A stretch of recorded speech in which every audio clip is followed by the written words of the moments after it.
자, 경제 전문가님들과 부동산 전문가님들은 다르게 해석하던데 매번 그랬어요. 경제와 부동산은 같이 가는 게 아니라 다르게 보는 게 맞는 건가요? 부동산 전문가라는 사람들이 대부분 아까도 계속 말씀드리지만 이해관계자죠. 이 이해관계자라는 건요, 궤변으로 왜곡을 한다. 이렇게 생각하시면 되겠고요. 자, 경제와 부동산이 같이 간다, 뭐 따로 간다를 생각할 게 아니라 부동산은 딱 한 가지라고만 생각하시면 됩니다. 위험자산. 위험자산인데, 그러면은 위험자산들은 당연히 경제의 흐름에 영향을 받죠. 그래서 경제가 보통 침체됐을 때 위험자산들 역시 같이 침체가 되는 게 기본이다. 그런데 부동산은 위험자산 중에서 굉장히 특별한 게 뭐냐면은, 다른 주식이나 코인 같은 위험자산들은 모터보트라면 부동산은 항공모함이다. 그래서요, 주식 같은 경우는 모터보트이기 때문에 일로 가다가 이런 식으로 막 변동할 수 있다면요, 부동산 같은 경우는 여기서 이제 침체돼서 떨어져야 할 때 이렇게 크게 돌고 있는데 다시 상승장이 나오니까 그냥 이렇게 해서 방향이 잘 안 바뀌는 거예요. 근데 여기서 갑자기 이렇게 해가지고 계속 이쪽으로 간다. 그러면 부동산도 이렇게 크게 한번 방향 바꾸면은 반대로 또 방향 바꾸기가 되게 힘들어요. 요 정도만 보시면 되겠고요. 자, 이 부동산 전문가라는 인간들이 왜 궤변을 쓰느냐? 부동산 전문가의 궤변 크게 뭐 몇 개만 뽑아볼게요. 첫 번째, 집값. 이런 전문가들 한번 지금 경제랑 부동산 다르게 해석하는 부동산 전문가들 과거에 이야기했는지 딱 두 개만 찾아봐요. 집값이 하락하면은 매매 수요가 전세 수요로 이동하면서 전세 가격이 오른다. 그 다음에 두 번째로, 경기 침체가 오면 금리 인하로 집값이 오른다. 요 두 가지 이야기하는 부동산 전문가는 절대 믿지 마세요. 다른 건 몰라도 요 두 가지 이야기를 다 한 부동산 전문가라면요, 그 사람은 전문가가 아니라요, 사기꾼이에요. 그러면서 예시를 드는 게 언제냐? 글로벌 금융위기 이후 2008년 9월부터 2014년 요때까지. 그 다음에 또 한 가지, 요거는 코로나 때. 요 두 가지가 왜 구라쟁이냐면요, 요때 빼고는 다 이런 일이 일어나지 않았습니다. 그리고 경기 침체에서 금리 인하에서 집값 오른다도 요때 빼고는 아니었어요. 자, 경기 침체에서 코로나 때는 진짜 비정상적으로 금리 낮추고 그 다음에 비정상적으로 유동성을 풀었기 때문에 일어난 거죠. 이거는 우리나라에서도 어쩔 수가 없었던 게 세계적인 현상이었고, 그럼 세계적으로 유동성을 풀면요, 우리나라가 좀 덜 풀어도 우리나라로 흘러 들어올 수밖에 없어요. 그런데 그 전에 우리 경기 침체됐을 때 IMF, 그 다음에 글로벌 금융위기, 그 다음에 91년도 일본 부동산 거품 붕괴 여파, 이런 것들 다 모두 경기 침체 때였어요. 집값 어떻게 됐어요? 다 박살났어요. 근데 이번에 왜 저게 통하느냐? 사람은 과거에 있습니다. 과거에 있기 때문에 최근 일만 생각을 하는 거예요. 아, 최근에 이렇게 됐으니까. 근데 최근에 그게 특이 상황이라는 것을 생각을 못 하는 거죠. 근데 그런 명언이 있죠. 역사를 잊은 민족에는 미래가 없다고. 역사를 왜 배워요? 과거에 이런 일이 있었을 때 이런 결과들이 계속 꾸준히 나왔다. 물론 아닐 때도 있었지만 전반적으로는 그렇게 흘러가더라. 이걸 알아둬야 되는 건데, 딱 저런 특이 사례만 보여주는데 2030이 글로벌 금융위기를 알아요? 잘 모르죠. 잘 모르니까 당하는 거예요. 그때 경기 침체가 굉장히 심했는데, 그러면서 집값 계속 떨어지고, 그 다음에 집값 떨어지면서 PF 붕괴돼가지고 저축은행 사태 터지고, 다 일어났던 일들인데, 그때 본인들이 막 경제활동하고 부동산 활동하고 하지 않으니까 속이는 거예요, 요걸로. 그 다음에 요것도 보면 어때요? 원래, 자, 요거는 딱 생각만 해보면 그렇죠? 집값 하락. 그러면은 매매 수요가 줄어들어요. 매매 수요가 감소하면은, 매매 수요는 크게 두 가지로 나뉘죠? 실수요와 투기 수요.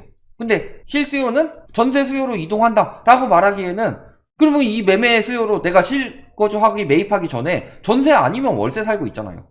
그러면은 전세 수요가 딱히 늘어날 이유가 없죠. 특히 전세가 주거사다리라서 월세 사는 사람들은 대부분 돈이 없어서 그렇거나 아니면 돈을 얻다가 다 투자해서 그런 건데, 대부분은 전세하는 사람들이 실거주로 매입을 하죠.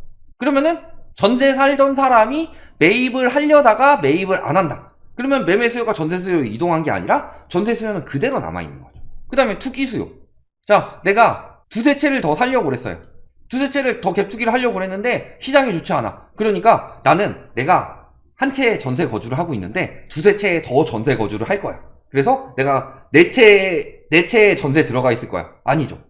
투기 수요는 안 사면은 땡입니다. 그냥 매매 수요만 사라지는 거예요. 따라서 집값 하락해서 매매 수요가 줄어든다고 해서 전세 수요가 늘어나는 일은 없다. 반대로 집값 하락이 돼요. 그러면 전세라는 건 뭐예요? 집을 빌리는 거죠. 그러면은 상식적으로 생각해봐도 10억짜리 빌리는 거랑 예를 들어 똑같이 우리가 렌트카라고 생각을 해봅시다. 페라리 빌리는 거랑 스파크 빌리는 거랑 빌리는 가격이 같아요? 페라리가 훨씬 더 비싸죠. 그러면은 페라리가 가격이 떨어졌어요. 그래서 막 8억 하던 게 6억 하고 있어요. 그러면은 6억의 가치에 맞게 임대료를 내지 8억에서 6억으로 떨어졌으니까 우리는 더 많이 사용료를 내겠습니다. 안 그러죠? 즉 뭐예요? 집값 하락이라는 것은 전세는 집을 빌리는 거고 그 집을 담보로 돈을 빌려주는 거예요. 그러니까 전세권이 어디 들어가 있는지를 보세요. 그 집에 들어가 있죠. 그래서 집주인이 안 돌려주면은 경매했을 때 배당을 받는 거죠. 그런 것처럼 담보 가치가 떨어지는데 왜 더 많은 돈을 빌려줘야 돼요? 상식적으로. 그래서 원래 매매 가격 떨어질 때 전세 가격이 같이 떨어진 게 맞다. 단 그들이 이야기하는 2008년 글로벌 금융위기 이후에는 매매 가격이 떨어지는데 원래 전세 가격도 같이 떨어지니까 MB정부 그리고 박근혜 정부에서 일단은 매매 가격 하락은 막을 수 없지만 전세 가격 하락을 막아보자 해서 전세자금 대출을 1억, 2억, 3억, 5억까지 4차례에 걸쳐서 풀었기 때문에 올라간 거다. 전세 시장에 유동성을 불어넣었기 때문에. 이게 굉장히 악법이었기 때문에 이번에 문재인 정부에서 집값이 폭등한 이유 중에서 노무현 정부 때보다 문재인 정부 때 훨씬 더 폭등한 이유는 전세자금 대출 때문이었고, 그래서 원래는 전세 가격이 실수요가 생각하는 가격, 그래서 전세 가격을 기준으로 매매 가격이 거품이냐 아니냐를 판단을 했었는데 지금은 전세 가격도 거품이 꼈기 때문에 믿을 수가 없어진다. 이렇게 된 거고. 하나만 더 할게요. 또 생각난 거 있어. 또 뭐예요? 부동산은 실물이고 실물이기 때문에 화폐 가치 하락으로 계속 올라간다. 이거를 100% 부정하진 않는데, 저희도 100% 부정하진 않아요. 그런데 예를 들어 물가는 1.7%씩 계속 올라가고 있는데 집값은 막 5% 10%씩 올라가고 있어요. 그러면 이건 거품이죠. 근데 물가보다 집값이 더 많이 오르는 게 당연하다는 식으로 이야기를 해요. 이런 것들도 다 거짓이에요. 왜? 실물이고 화폐 가치 하락만큼 올라간다.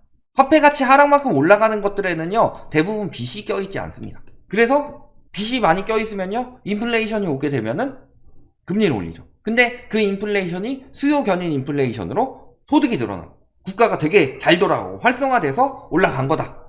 이런 경우에는 저런 자산들도 똑같이 올라가죠. 그런데 만약에 지금처럼 돈만 오지게 풀어가지고 나온 비용 상승 인플레이션의 경우는요 그것 때문에 거품이 꼈기 때문에 금리를 올리게 되면 그 거품이 빠질 수밖에 없어요. 왜냐면 대출 유동성으로 올렸기 때문에. 그런데 부동산에 대출이 굉장히 많이 들어가죠. 우리나라는 부동산에 대출이 굉장히 많이 들어갑니다. 일단은 내 대출, 그 다음에 전세자금 대출, 이런 것들이 대출이 굉장히 많이 껴있어요. 그래서 보시면은 지금 갭투기 했다가 역전세를 감당하지 못하는 사람들은요 어떻게 하고 있냐. 예를 들어서 10억짜리 집에 원래 6억 전세 놓고 있었는데 전세 가격이 지금 4억까지 떨어졌어요. 그럼 어떻게 해요? 3억 전세를 놓습니다. 그리고 3억 근저당을 받아요. 그래서 전세 가격이 비정상적으로 좀 낮다, 이런 집들은 근저당 껴있을 만한 집들이 있을 가능성이 굉장히 높다, 이 말씀을 드리는 거고, 그래서 결국에는 안전자산이고 실물가치에 따라서 화폐가치 하락으로 인해서 슬금슬금 올라가는 것들은요 인플레이션 해지 수단이 돼야 됩니다. 그러니까 부동산이 안전자산이다, 혹은 지금 거품이 이만큼 쌓였는데도 결국엔 장기적 우상향이다 라고 말하는 사람들은 다 거짓말입니다.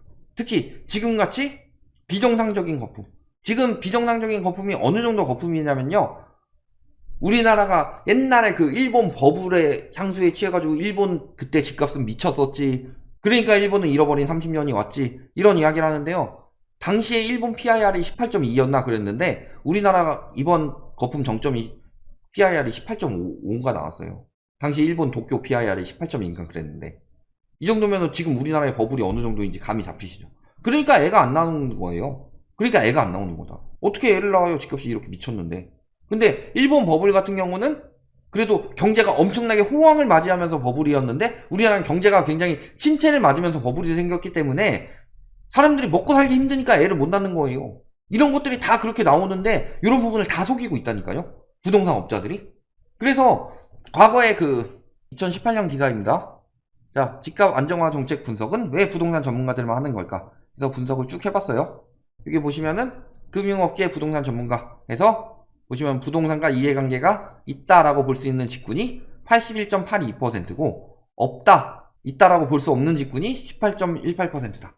밖에 안 나오죠? 그 다음에 그러면 좀 시간이 지나면 양호해지지 않냐? 시간이 지나도 양호해지지 않죠. 돌아온 그때 그 사람들. 그래서 보시면은 관련 보도 중개업자 지역 분포 보면은 똘똘한 채 이런 것들 중개업자들 많이 나오고요. 보시면은 이런 것들 많이 보도를 해주죠. 그러니까 어디서 많이 보도하는지들이 답이 나오죠. 보시면은 등장횟수 맨날 나왔던 이 사람들이 계속 똑같이 나오고 있다. 지금도 보시면은 요분들은 이제 많이 이야기 안 나오죠. 왜? 요분은 완전히 정치적으로 빠져버리셨고 요분은 이제 하락으로 바꿨으니까. 그러니까 요 사람 특히 많이 나오고 요 사람 계속 나오죠. 그런 것처럼 저런 직군들의 사람들을 굉장히 많이 이야기를 해요. 그러니까 당연히 경제 전문가와 부동산 전문가는 이야기가 다를 수밖에 없다. 왜? 경제 전문가는 경제 전반적으로 보는데 부동산 전문가들은 이해관계에 따라서 말 바꾸니까. 공급이 가장 안 되는 지금이 집값이 제일 많이 떨어졌습니다. 2022년 공급이 역대급으로 안 되는 시기였는데 입주가 가장 적은 시기였는데 집값이 뚝뚝 떨어졌죠. 2022년에. 그러니까 그들이 계속 공급 가지고 이야기하고 진짜 코로나 20년, 21년에 계속 공급만 이야기를 했어요. 그때 저금리 때문이다라고 이야기한 분들이 몇 분 안 돼요. 저금리 여파가 굉장히 크다. 저희도 그 이야기를 굉장히 많이 했고. 그런 것처럼 상황 자체가요. 어디를 믿어야 되냐는 잘 생각해보세요. 자, 우리 예전에 용산 갔을 때 고객님 맞을래요 하면서 컴퓨터 비싸게 파는 사람을 믿을 거예요? 아니면은 컴퓨터 가격 비교 사이트를 믿을 거예요? 그 정도 차이예요.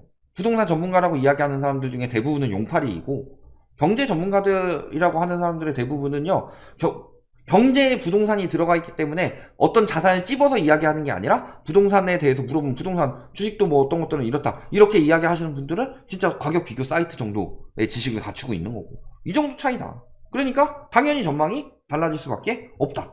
내 돈이 눈에 걸려 있으니까. 이렇게 보시면 되겠습니다.